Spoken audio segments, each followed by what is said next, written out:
Niliwafundishaga siku moja, nikakwambia kuna art ya kukaa na watu waliofanikiwa. Si niliwafundisha?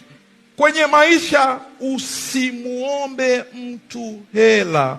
Mtu mwenye hela unampoteza.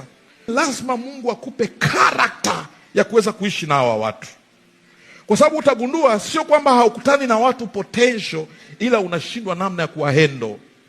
Wanakuja alafu wanafanyaje? Wanaondoka.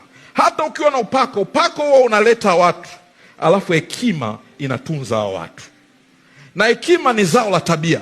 Nakumbuka sisemi tu kila mtu awe na watu wenye hela. Destiny helper wa kwako anaweza akawa na sauti.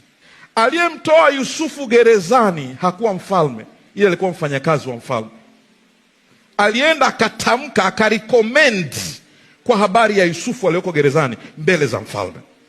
Kiona mtu anakuja kwenye maisha, kitu cha kwanza mtu anaanza kuwa karibu nawe, kitu cha kwanza anza kujiuliza, kwa nini huyu mtu anakuja kwenye maisha yangu?